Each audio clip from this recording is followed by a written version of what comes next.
Bueno, entonces voy a empezar. El tema que se me ha encargado es la conjuntivitis infecciosa, ¿sí? Vamos a ver ese tema, obviamente, desde el punto de vista de la infectología clínica, aunque obviamente al ser un tema de una especialidad, es más, incluso de una especialidad dentro de la especialidad. La conjuntivitis se ve en oftalmología general, pero de acuerdo a ciertos hallazgos, incluso puede verse dentro de una subrama de la oftalmología que se llama segmento anterior y superficie. Vamos a enfocar, obviamente, el tema más orientado hacia el conocimiento que el estudiante de medicina debe tener. Estudiante que va a ser interno y que va a ser serumista, porque muchas de estas cosas también las van a ver en las primeras aplicaciones del conocimiento, cuando ven sus primeros pacientes en el serum.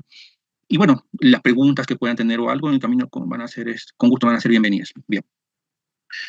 A manera de introducción podemos decir que antes de hablar de conjuntivitis, recordemos que la conjuntiva, entiendo que son estudiantes de cuarto año, ¿verdad? Tenemos entre estudiantes y doctores. De acuerdo.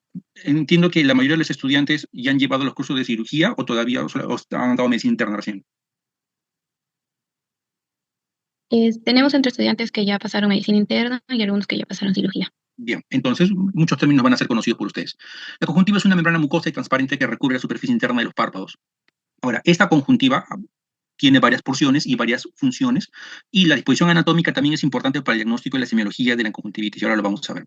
La vascularización es abundante y procede de arterias ciliares anteriores y palpebrales, y también tiene una red linfática, de manera que eso también tiene relevancia, puesto que de acuerdo a determinada etiología infecciosa, esta red linfática va a tener una mayor relevancia debido a la presencia de adenopatías, ¿no? Y por lo general, los ganglios linfáticos a los que reinan son los preauriculares y submandibulares. Ahora, esta es una fotografía, obviamente, de la parte más elemental de lo que es la anatomía de la conjuntiva. Esta es una fotografía, por supuesto, un ojito, viéndolo de posterior anterior, lateral posterior, mejor dicho, y la conjuntiva se va a dividir anatómicamente en una conjuntiva que está adherida al párpado, en la parte interior del párpado, esa se llama conjuntiva palpebral o tarsal. Comienza da su inicio desde la unión mucocutánea hasta el fondo de saco. El fondo de saco, llámese a esta porción que está acá, esta es la unión mucocutánea y esta es la parte inferior que se llama fondo de saco, que como su nombre dice, pues es un fondo mucoso. A partir de este punto, lo que vendría a ser la parte profunda de esto, comienza otra parte de la conjuntiva que se llama conjuntiva vulvar.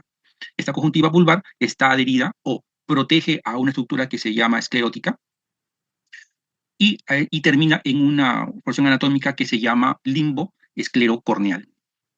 Obviamente es el acorde, por supuesto, ¿no? Entonces, si lo vemos acá desde este punto de vista, esta parte ya comienza a ser la conjuntiva vulvar y termina en este punto. Recordemos que debajo de la conjuntiva está la esclera y debajo de la conjuntiva vulvar y debajo de la conjuntiva tarsal está lo que es el párpado propiamente dicho, ¿no? Bien, ahora, de manera que ya conocen esa introducción, podríamos decir que la conjuntivitis es la inflamación o infección de la conjuntiva y se caracteriza por inflamación o dilatación de vasos sanguíneos conjuntivales, lo que va a tener como consecuencia la hiperemia y el edema de la conjuntiva. Y generalmente puede tener secreción asociada, la cual a su vez puede ser de varios tipos. De forma general, la conjuntivitis afecta a 6 millones de personas al año en Estados Unidos. Bueno, esta estadística es muy general, ¿no? Por lo general, la información que tenemos y la literatura suele ser americana, de manera que la estadística mucha viene de allá, la que es fiable, por supuesto, ¿no?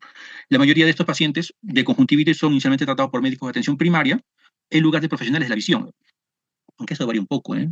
En países desarrollados, por lo general, las personas con estos problemas suelen ir a un médico de cabecera o un médico de familia, y de acuerdo a los hallazgos, ellos los tratan o pueden derivarlo, ¿no? Aquí en el Perú, no necesariamente, muchos de los pacientes más bien, la mayoría suelen ir al especialista de primera intención. No está mal, no está mal, pero también tenganlo en cuenta porque eso puede suceder aquí, donde hay amplia disposición de especialistas, pero en zonas alejadas no.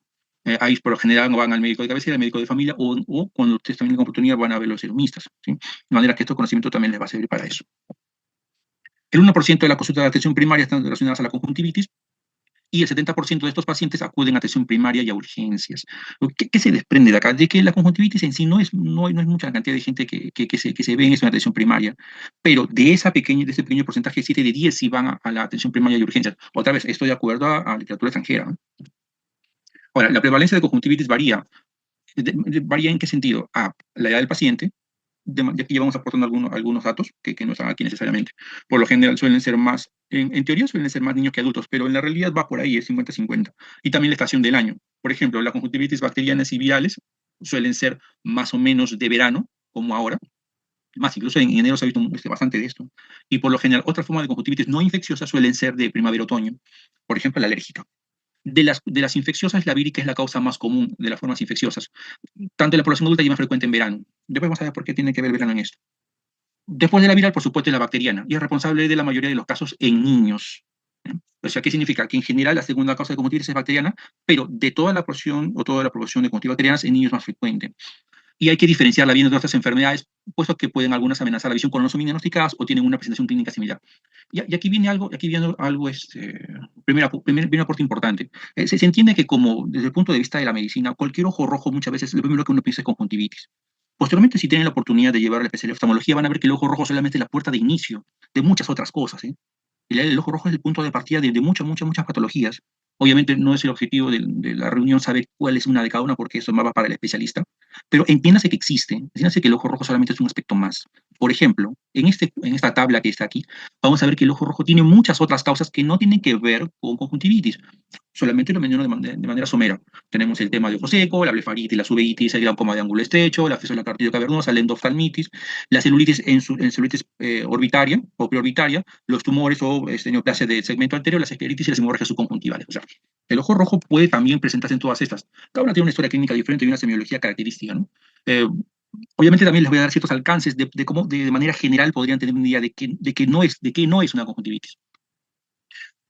Debido a que la conjuntivitis y pueden presentarse como ojo rojo, es el diagnóstico diferencial del ojo rojo y el conocimiento lo que es importante. Es más, así como ustedes recuerdan cuando llevábamos medicina, existía lo que se llama el diagnóstico sindrómico. Y por determinado síndrome había muchas causas, ¿no? Muchas patologías que explicar. Podríamos decir que la conjuntivitis es una patología más dentro de un síndrome que se llama síndrome de ojo rojo o síndrome de congestión conjuntival, ¿no? También en otra literatura lo llaman así. Entonces, por ejemplo, esto que está aquí es un algoritmo para estudiar las causas de un ojo rojo en general. Obviamente, si ustedes ven, hay muchas patologías, ¿no? Está la queratitis, está la iosiclitis o lobitis anterior, están los problemas de anexos oculares como la blefaritis, el orzuelo, la acrocistitis, incluso puede haber parte tumor, etcétera. Aunque para el objetivo de ahora lo que queremos saber son las conjuntivitis, ¿no? Y en la conjuntivitis, ahora sí ya vamos a entrar al tema en sí, en tres grandes grupos. O sea, en la conjuntivitis clásicamente hay tres grandes patologías. De las infecciosas tenemos la bacteriana y la viral, y otra que también se mete la alérgica, de las formas no infecciosas de conjuntivitis. Esto es una clasificación simple, ¿eh? En realidad hay muchas más. Incluso las bacterianas hay varios tipos, gram positivos, gram negativos, por germen de transmisión sexual. Las virales también, pueden ser las virales de afección ocular primaria, respiratorias, o puede ser como virales como parte de síndromes generales, ¿no? También después vamos a ver un poco qué significa esto. Y las alérgicas también la mencionan aquí porque es un diagnóstico diferencial muy cercano, ¿sí? Y ese manejo es simple, también va a haber cierta mención en algún momento. Este es el clásico paciente que nosotros que nos va a tocar en una atención, una consulta común. Un paciente común que tiene ojo rojo, por lo general suele ser un paciente joven o puede ser un niño que viene o que la mamá lo trae o que viene por su cuenta, sino que tiene ojo rojo. Ojo rojo suele ser más o menos acuden al segundo, al tercer día, puesto que muchos de los pacientes también en desconocimiento suelen automedicarse o lo ve un profesional que no tiene un buen conocimiento en esto y debido a que no lo han podido manejar, vienen. Es clásico ojo rojo. Después vamos a ver cómo es que lo podemos catalogar. A veces también puede venir así. Es un ojo rojo también desde otro punto de vista, con una semiología diferente, pero también pueden venir así. A veces también tienen estas presentaciones, después vamos a ver por qué se diferencian uno y otro. Aunque les adelanto que este signo semiológico se llama quemosis. O también estas formas, estas secreciones o estas pseudomembranas que suelen venir a algunos pacientes con estos problemas. Ahora, ya dada esa introducción, vamos a hablar de la primera parte de conjuntivitis infecciosa, que es la bacteriana. La bacteriana aguda es una enfermedad común y suele ser autolimitada y puede ser por contacto directo con secreciones infectadas. Ahora, en la conjuntivitis bacterianas agudas, en la literatura se hace mucha diferenciación. Las bacterianas agudas son las comunes, o sea, las conjuntivitis bacterianas comunes. Los gérmenes más asociados, el Streptococcus pneumoniae, el Staphylococcus aureus o el epidermidis también, y el Haemophilus influenzae, el Haemophilus y la moraxela. De estos que están acá, son las formas comunes, aunque el Haemophilus y la moraxela tienen más relevancia en niños, sobre todo en niños que tienen otras infecciones o patologías de la vía respiratoria superior, o en el contexto de otitis también. Son los únicos no. Hay también otros agentes bacterianos que lo pueden causar, pero estos son los más comunes en las formas bacterianas agudas clásicas. Hay otros que no se mencionan, que por la gravedad y por el compromiso sistémico que pueden tener, se les saca de aquí para darle una categoría distinta. También la Neisseria, y aquí empieza la diferenciación. La Neisseria no está considerada en las bacterianas agudas propiamente dichas, tiene un cuadro separado. La conjuntivitis por Neisseria suelen llamarse conjuntivitis hiperagudas. ¿Y por qué la diferencia? ¿Es por el vía de contagio o tiene que ver acaso con otras complicaciones? Por lo general, a Neisseria se le saca, uno, por el mecanismo de contagio que suele ser por secreciones y por tractos con vía sexual. por las complicaciones tempranas que pueden tener, sobre todo con perforaciones oculares o complicaciones del segmento anterior. Quiere decir esto que la conjuntivitis por Neisseria rápidamente puede transformarse en una infección intraocular, y eso, por diseminación al sistema nervioso, tiene un compromiso vital. En otros países incluso hay de notificación epidemiológica. Y otra aún más severa, que es la conjuntivitis meningocócica, por Neisseria meningitis. Esta por lo general es mucho todavía más grave que la por Neisseria gonorreae. Suele afectar a niños, por supuesto, ¿no? Y también tienen las mismas complicaciones, aunque también tienen una semiología, podríamos ser un poco diferente. Ahora, los síntomas y signos. Que no les sorprenda que en las conjuntivitis infecciosas hay muchos signos y síntomas que se comparten. Van a haber muchos términos muy semejantes entre unos y otros, pero le vamos a dar los tips para poder diferenciarlo. En las bacterianas agudas es común el enrojecimiento, que es la causa principal por la que viene a consulta, la sensación de arenilla, escozor y de secreción de comienzo agudo. ¿Cómo es esto? ¿Cómo esto se puede traducir en un análisis común? Por ejemplo, un paciente de 18 años. ¿Sabes qué, doctor? Vengo porque tengo ojo rojo hace más o menos 2 a 3 días, me pica mucho y amanezco con los párpados pegados. Es la clásica, es la análisis clásica que podemos obtener acá. Entonces, ya partiendo de ese signo, de esos datos, esto es muy común de las bacterianas agudas. Suele ser bilateral, aunque un ojo puede verse afectado 1 o 2 días después del otro. ¿Qué significa? Por lo general vienen con un ojo afectado. Cuando son los primeros 3 a 5 días, un ojo es el afectado y después de 1 o 2 comienza el otro. Aunque esto también puede modificarse de acuerdo al tratamiento que se dé o el tiempo en el cual se instaló el tratamiento o de acuerdo al agente biológico. Como les comentaba, ¿no? Los párpados están pegados al despertar, si cuesta trabajo abrirlo, ¿no? Ahora, ¿pueden haber síntomas sistémicos? Sí, y aquí vienen ya ciertas diferencias. En las bacterianas comunes, neumococo, estafilococo, el Haemophilus o la moraxella, la semiología es muy parecida, la presencia clínica también, pero no dan síntomas sistémicos, salvo, punto uno, cuando hay infección por Haemophilus, por infección de vías respiratorias, sobre todo niños. Es decir, por ejemplo, un niño en contexto de una otitis aguda que venga con conjuntivitis, eso es muy común de Haemophilus, o también en moraxella. Ahora, por ejemplo, otro dato más. Por ejemplo, paciente joven que viene con conjuntivitis y que también, que es obligación del médico preguntar si también tiene síntomas urinarios. La presión de síntomas urinarios, sobre todo las secreciones purulentas, suelen ser indicación de diseminación secundaria por infección de transmisión sexual. Uno, la Neisseria y la clamidia. Y aquí ya empezamos a mencionar a la clamidia como agente etiológico. Después vamos a verlo, probablemente dicho en una diapositiva destinada a esto, pero ya tengan en mente que paciente que venga con conjuntivitis o ojo rojo en el contexto también de descarga urinaria, suele haber también la Neisseria y la clamidia están comprometidos. ¿Qué otro dato más? Por ejemplo, un niño en la cual también viene con conjuntivitis, pero estas son de forma muy abrupta, en muy poco tiempo, con abundante descarga, y que también empiezan a tener síntomas de meningismo, alerta que puede ser meningococo. Sobre todo cuando la conjuntivitis progresa en muy pocos días y responde mal al tratamiento. Entonces, la primera pregunta es, entonces, que bueno, uno debería dar tratamiento de primera intención y de acuerdo a la gravedad derivar. Por supuesto que no. Ya con una buena historia clínica, en una conjuntivitis de progreso muy severo de 1 o 2 días, en el contexto de un niño, eso ya de por sí es derivación del especialista. ¿Por qué? Porque el manejo es sistémico. O sea, ya no es tratamiento de consultorio, ¿eh? Eso hay un protocolo de tratamiento y tratamiento del paciente. O sea, participa el médico internista, va a participar el pediatra, va a participar el infectólogo o el oftalmólogo también, por supuesto, ¿no? ¿Y en los niños puede progresar sistémico? Sí, sobre todo en la forma meningocócica. Esto que les comento desde el punto de vista teórico, ¿ya? En la realidad, en el día a día no se ve muy poco, ¿eh? Se ve muy poco, salvo en contexto de pacientes hospitalizados, en niños con inmunosupresión o comorbilidades de base. Los niños, por lo general, que vienen a consulta, es muy raro que vengan con esto, ¿no?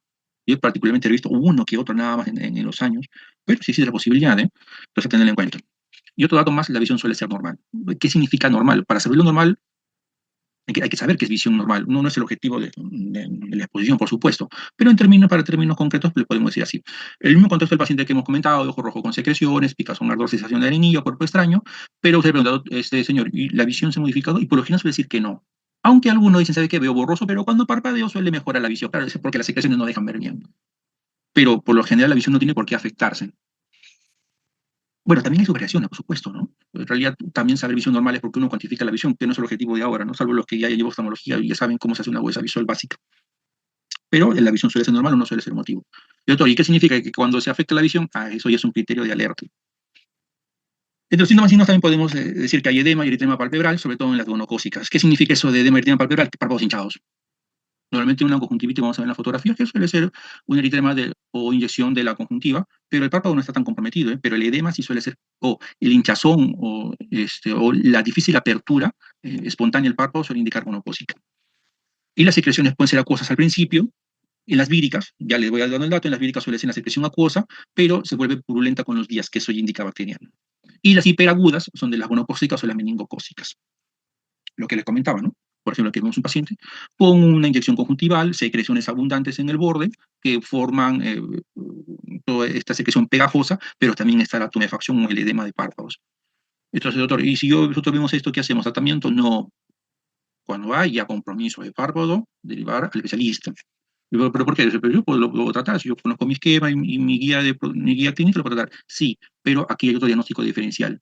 Es lo que es la celulitis preseptal, sobre todo en niños, ¿eh? Entonces, cuando ven estos casos, por lo general derivenlo. ¿Por qué? Porque aquí hay otras herramientas diagnósticas para poder diferenciarlo. Porque la celulitis es de manejo sistémico. Es más, hay muchos datos semiológicos acá que no se ven, que se buscan con un instrumento que se llama lámpara de hendidura. Algunos que llevan oftalmología ya lo conocen, eso es un instrumento, es la famosa torre que conocen en oftalmología, que tiene una magnificación y cierta utilización de luz en determinados ángulos para ver detalles. Eso ya es obligatorio verlo ahí. Por ejemplo, esto es lo que hemos visto hace un inicio, ¿no? La clásica inyección conjuntival vulvar y tarsal, con algunas secreciones, pero sin edema de párpados. La córnea vemos acá que es transparente. Pueden haber secreciones que pueden variar. Por ejemplo, estas son las formas víricas, no hay mucha secreción purulenta, más bien esto que está acá brillante, que se llama menisco lagrimal, está aumentado. La conjuntivitis común, ¿no? Por lo general manejo de atención primaria. Esto que están acá son las secreciones.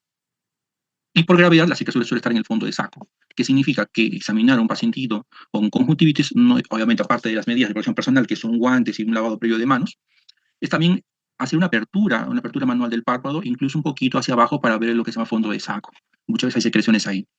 Aquí también hay secreciones, incluso estas secreciones pueden coagularse y pegarse a lo que es el epitelio o a la conjuntiva tarsal, formando lo que se llama pseudomembrana. Después también vamos a ver la diferencia entre uno y otro. Aquí cuando ven, han visto en su momento, ¿no? Esta inyección conjuntival muy común, y miren con esto, se ve la diferencia, ¿verdad?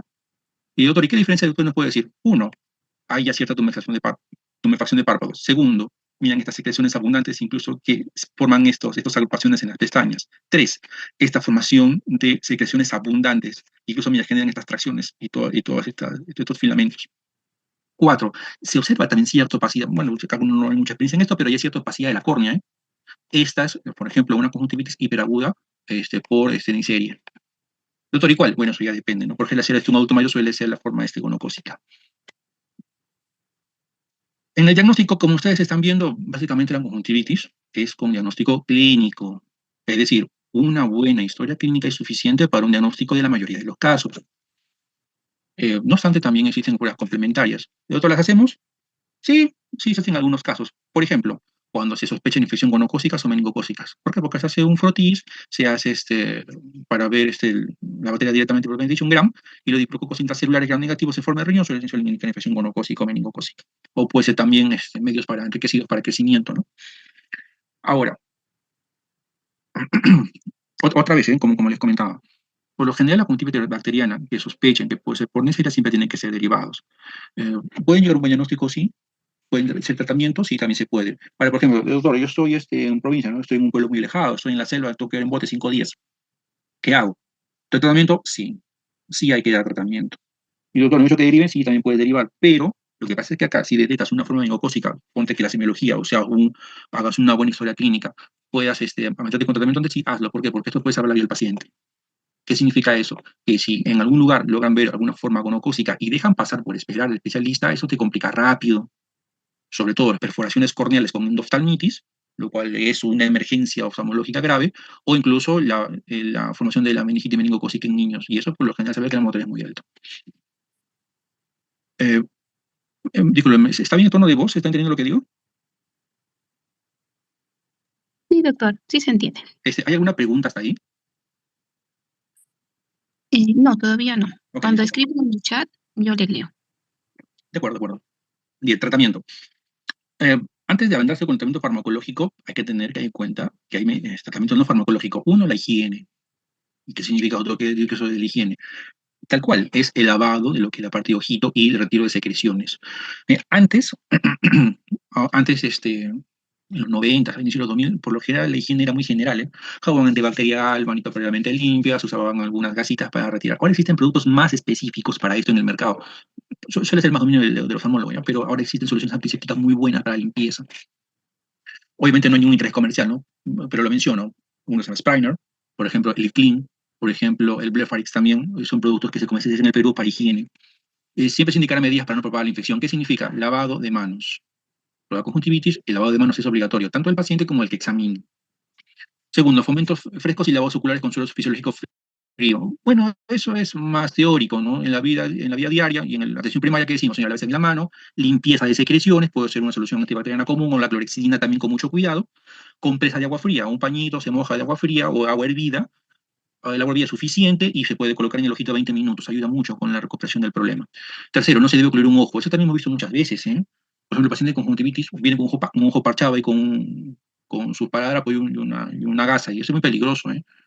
¿Por qué? Porque también eso fomenta la posibilidad de complicaciones, sobre todo el compromiso corneal. Entonces nunca se incluye el ojo, eso no se hace por si acaso. Y no se deben utilizar corticoides ni anestésicos locales. Bueno, esto es medio relativo, ¿eh? Para atención primaria de estudiantes no se usan corticoides ni anestésicos locales. El especialista sí puede, puesto porque de acuerdo a la etiología, eso sí tiene una función y de acuerdo también a algunas guías clínicas sí lo apoyan en algunas formas. Incluso el anestésico también se utiliza para examinar con ciertos detalles algunas formas de compromiso corneal, pero para estudiantes o medicina general eso no está permitido. Ahora, lo que mucho le gusta, el manejo antibiótico. Aquí hay una cierta controversia, ¿no? Cuando se han hecho metaanálisis y revisiones sistemáticas, se ha visto que si realmente uno, el antibiótico tópico sirve o no sirve. Y la respuesta es que sí, ¿no? La respuesta es que sí sirve, pero sirve en determinados contextos. En teoría, la literatura suele decir que en atención primaria o de primera intención, las conjuntivitis bacterianas agudas comunes suelen ser autolimitadas en 7 a 10 días. ¿Qué significa eso, doctor? ¿Que se recupera solo? Sí, se recupera solo. Y doctor, pero si yo hago eso, el paciente pues sigue incómodo, esto sí también es cierto. Ahora, explicarle en el día a día a un paciente que viene con este tipo de problemas, que solamente la limpieza es suficiente, muchos desconfían, ¿eh? Tampoco no se les puede culpar, no tienen por qué saber oftalmología, ¿no? Pero si funciona el médico puede aclarar algunas cosas, sobre todo en las formas virales. Regresando a la parte bacteriana, sí se puede dar tratamiento, ¿ya? Hay cierta escuela que habla de remisión temprana o prescripción retardada. ¿Qué significa eso? Que si de manera general en los primeros 3 a 5 días la conjuntivitis no mejora, se apoya el uso de antibiótico tópico. ¿Se ve en el caso del día? No, por lo general no, ¿eh? Por lo general, la sociedad de oftalmología no se hace eso, por lo general sí se trata desde la primera intención. ¿Y por qué, doctor? ¿Por qué? Porque el paciente no suele ser muy apegado al tratamiento conservador o al tratamiento de higiene, y eso tiene que ver más con la cultura, ¿no? Por ejemplo, una mamá pues, que viene con su niño, ¿no? Se quedó todo el hijito con el ojo rojo de hace varios días, viene mucha secreción, la señora hace su limpieza, todo lo que hemos leído, ¿no? Su fomento de ese frío, compresa, ¿verdad? Y va a pasar, señora, va a pasar. Pero lo que hace el niño, ¡pac! Se toca el ojo. La mamá se olvida. El niño está jugando el piso, ¡pac! Se mete la mano al ojo. Le pica el ojo, se soba el ojo. Entonces esas cosas pues, se complican. Entonces, por lo general, en países subdesarrollados o en ciertos lugares de condiciones poco saludables, sí se trata de primera intención. Ahora, el tratamiento antibiótico tópico también se sabe que no es que vaya a curar el proceso. Sí lo hace, pero estadísticamente no hay diferencia con la remisión espontánea. Lo que hace es acelerar la recuperación y también en otros países también es la importancia de la reinserción a las actividades. Por ejemplo, en niños se sabe que el antibiótico tópico hace que regresen más temprano a las actividades escolares. También si por alguna vez lo leen, también eso lo menciona. Y para ellos es importante porque la parte económica también es importante en relación a las actividades laborales perdidas o estudiantiles perdidas. Aquí dice, ¿no? Si el paciente no mejora en menos de 2 días, se llama prescripción retardada, ¿no? Doctor, entonces todo esto que nos ha comentado que debemos hacer, traten. Si ustedes están en serum o algo en atención primaria, trátenlo, no pasa nada. Siempre teniendo en cuenta las medidas no farmacológicas. Aquí tenemos toda la gama de antibióticos tópicos conocidos. Estamos en la categoría de conjuntivitis bacteriana aguda y las hiperagudas, ¿no? Ya hemos hablado de quiénes son los agentes etiológicos, ¿no? Los datos epidemiológicos y los causantes, ¿no? El Staphylococcus, el Streptococcus, el Viridiana, la Moraxella y el hemófilo, ¿no? Ahora, acá hay toda una lista, doctor, ¿y de todo eso cuál nos recomienda? ¿Todos funcionan? Sí. Aquí está incluso el nivel de evidencia de tratamiento, ¿eh? Vamos a ver que los que tienen más poder son determinados unos de infección de otros, y ahora les voy a mencionar algo sobre esto. En el Perú, ¿qué hay? En el Perú, uno, hay gentamicina, hay en gotas y hay en pomada o en ungüento, hay tobramicina, hay cipro, hay gatifloxacino, hay levo y hay moxi. Acitromicina antes había, ya no hay. Eritromicina no hay tampoco. Sulfacetamina tampoco, no, ni timetopin. Poliximina había antes. Bueno, sí está bien que en los últimos años el IGMIR ha sido muy, muy estricto con estas cosas. Antes había mucho más mucha más variedad de antibióticos. Ahora se han restringido mucho, ¿ya? Es su política interna de ellos, ¿no? De manera que muchas casas comerciales ya no los traen, ¿no? Incluso algunos tienen que importarse. Para términos prácticos, otros, si nos recomendar algunos para nuestro día, tome nota. Uno, les recomiendo, muy bueno, tobramicina. La tobramicina sola, ¿eh?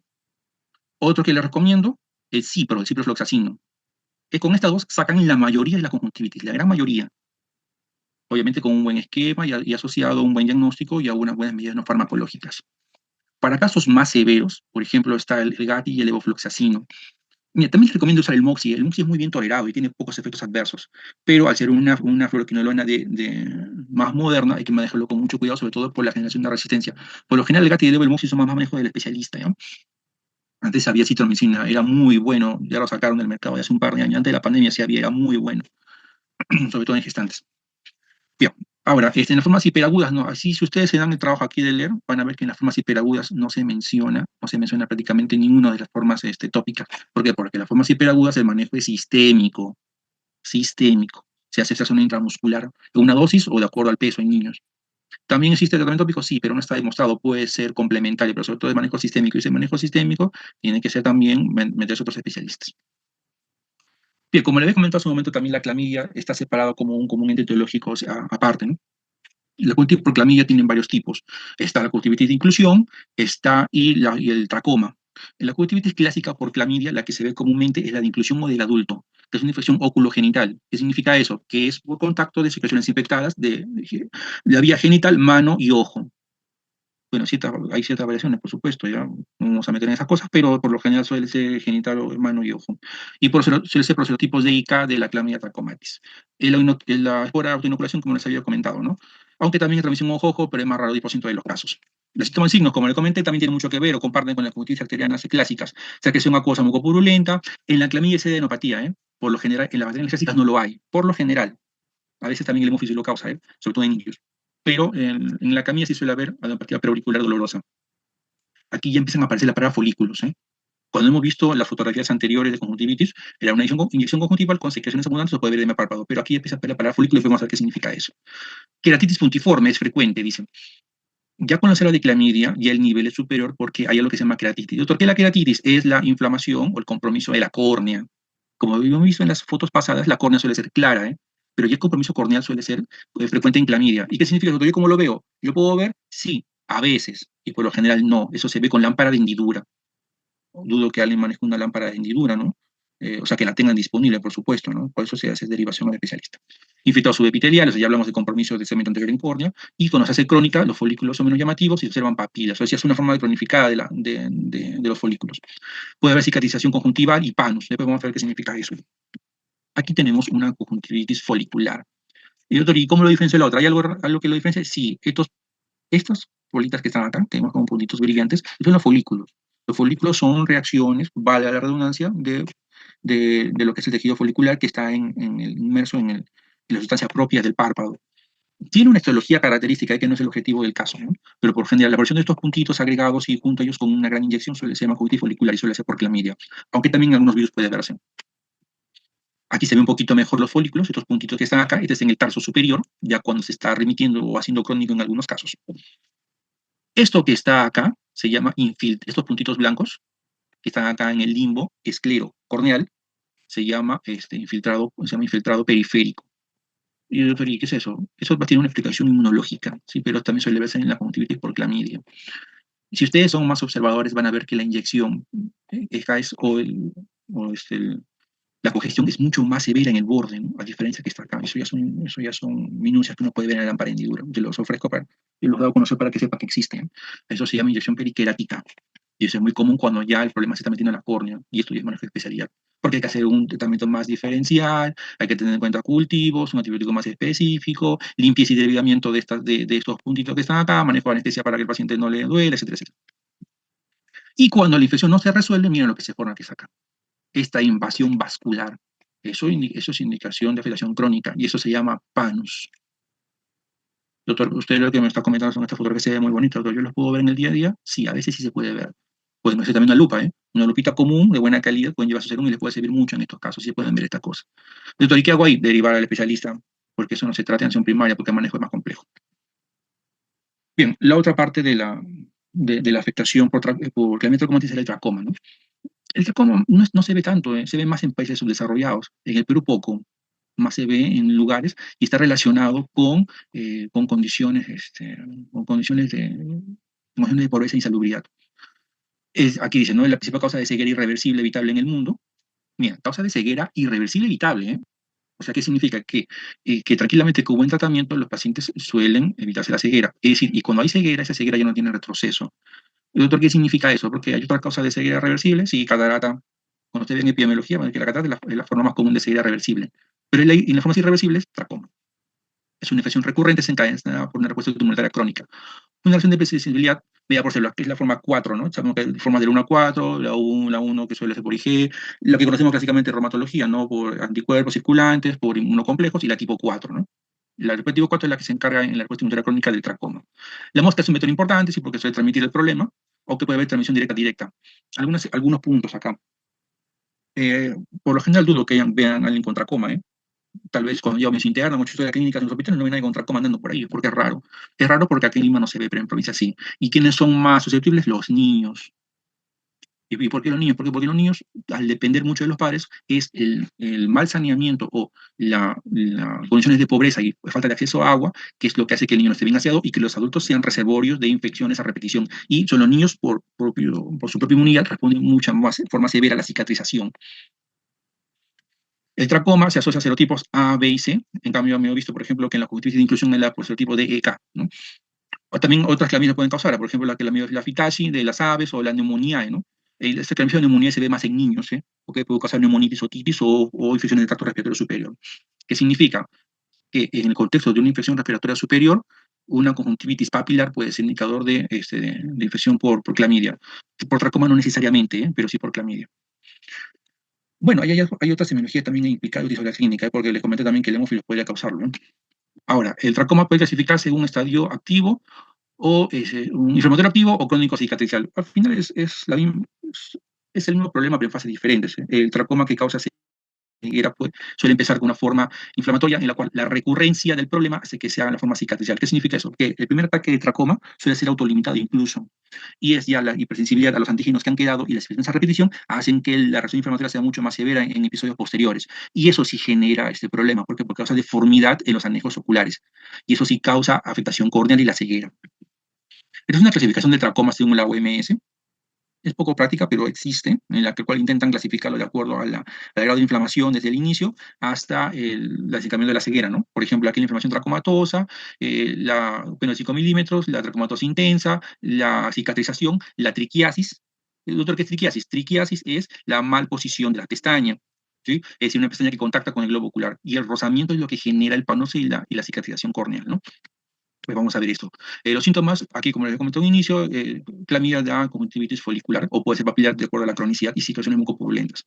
Puede haber queratitis, como lo he visto en la fotografía de la córnea, ¿no? Ese infiltrado corneal puede estar presente, o cicatrices lineales. Incluso hay semiología, porque me he dicho signos más específicos, ahora vamos a ver, ¿no? Los folículos pueden remitir y dejan hilera de depresiones, se llama foseta de Heber, vamos a verla, o ya alteraciones en los anejos, ¿no? Por forma de triquiasis, que era malposición de la pestaña, la distiquiasis, que es en toda la hilera, o sea, con triquiasis es una que otra pestaña desviada. La distiquiasis es cuando la gran mayoría del borde de la pestaña está metido hacia adentro, o que es con roce corneal. La vascularización y el entropión. ¿Qué es entropión? Es cuando el párpado la línea del párpado está dirigido hacia afuera, ¿no? Perdón, hacia adentro, que diga, hacia adentro con mayor roce de pestañas. Y doctor, y hacia afuera también sí, eso se llama extropión con C. La pacificación corneal grave como consecuencia de lo que hemos mencionado, y en la gran mayoría el diagnóstico es clínico, ¿no? Aunque también sí hay exámenes auxiliares, sobre todo hay test de Lise, un ensayo también para eso, ¿no? Pero sí se maneja en otros lados. Aquí, como le había comentado, la conjuntivitis papilar clásica, aquí se ve mucho mejor, estos puntitos, estos agregados que está acá, que son las formas foliculares, ¿sí? Sobre todo se ven en el tarso superior, y cuando se cronifican o suelen remitirse con reflexiones a repetición, forman estas opacidades. Y aquí viene el problema en la causa de la ceguera. ¿Por qué una infección superficial suele causar ceguera? Por opacidad de la córnea. Cuando este infiltrado vascular suele abarcar y meterse aquí en una estructura importante que se llama eje visual, que no necesariamente es dentro de la córnea, eso ya tiene otros criterios más específicos, pero para efectos prácticos, cuando está infiltrado se mete en el iris, sobre todo 50% del medio para abajo, ya suele afectar la agudeza visual. Y por lo general esto ya es irreversible, es difícil tratamiento por la cicatrización que deja. Por eso que decía, no causa de ceguera irreversible, ¿no? Porque eso no se puede esperar que llegue a esto. Cuando esa infiltrado o esa conjuntivitis folicular suele remitir, suele causar alteración histológica irreversible. Y esto se llama, por ejemplo, cicatrices conjuntivales estrelladas. Ustedes ven esta línea blanca, estos tractos que están acá, son tractos fibrosos que han dejado en la conjuntiva, ¿no? Esto se llama cicatrización estrellada, signo de inflamación crónica. Incluso, miren, esta línea que está acá se llama línea de Arndt. También es otro signo clínico en conjuntivitis crónica, no por tracoma. ¿Se acuerdan cuando vieron esa fotografía de los puntitos blanquitos del infiltrado corneal? Cuando estos remiten, dejan estas depresiones, las fosas de Hebert. Y tiene importancia, sí, porque eso causa adelgazamiento corneal. Incluso, miren acá, si son más observadores, ven cómo estos vasos se van metiendo acá. Hay conjuntivalización corneal periférica. Y esto sí ya puede afectar la visión, porque esto genera astigmatismo irregular. Ya estamos hablando de otra terminología, pero puesto en términos sencillos, ya genera alteraciones de la agudeza visual que no se corrige con lentes, porque ya hay una alteración anatómica de la córnea. Y como algunos pueden recordar o saber o llevarán, la córnea es que tiene 2/3 del poder de enfoque del ojo, o sea, por lo general, la afectación de córnea, la afectación visual es muy severa. ¿Sí?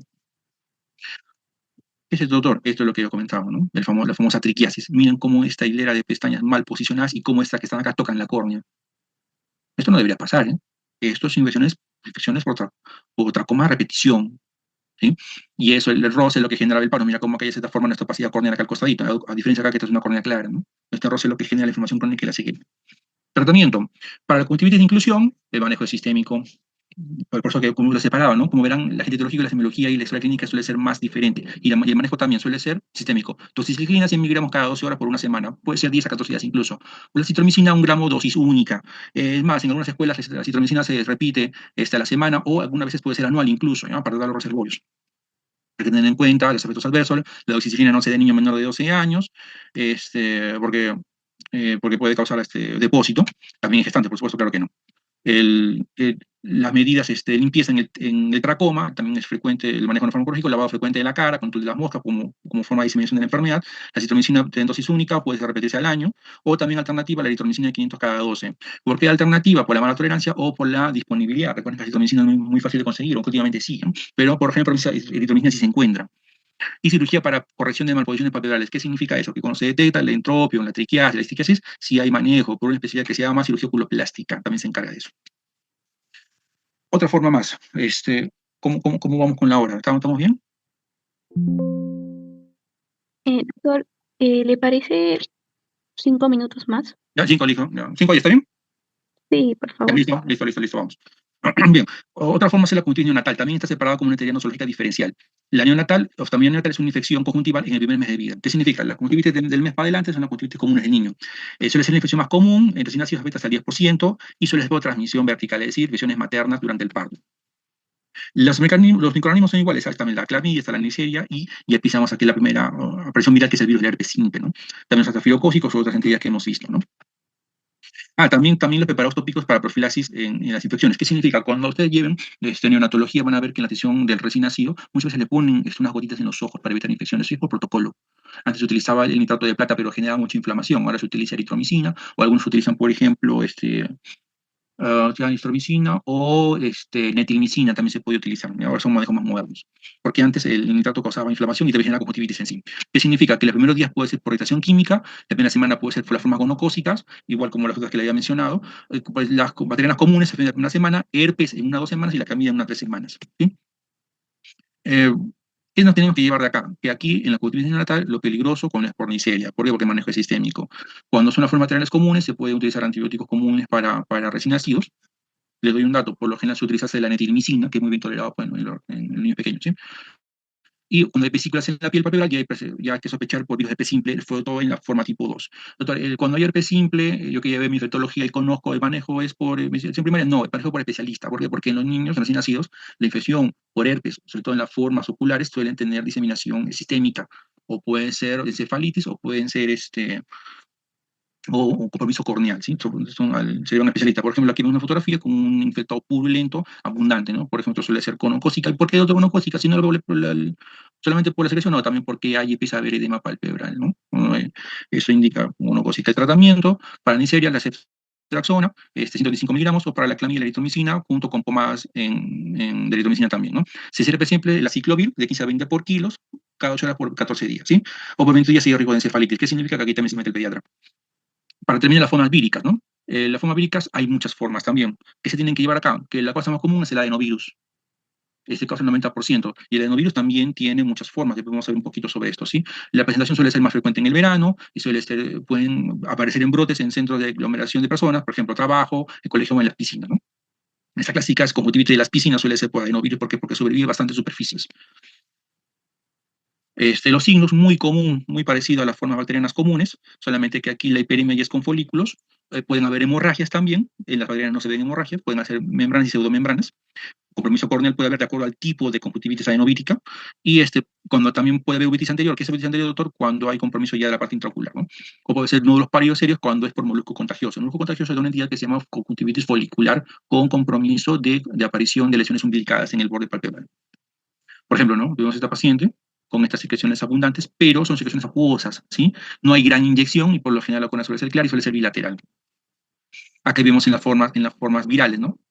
Estos puntitos que se llaman papilas, esta remisión de papilas con cierta cicatrización de acuerdo, estas secreciones o pseudomembranas, que son agregados fibrinosos que se pegan a la conjuntiva, que al retirarlos no sangran, de ahí viene la palabra pseudomembrana, y estos puntos que están acá que se llaman infiltrados subepiteliales.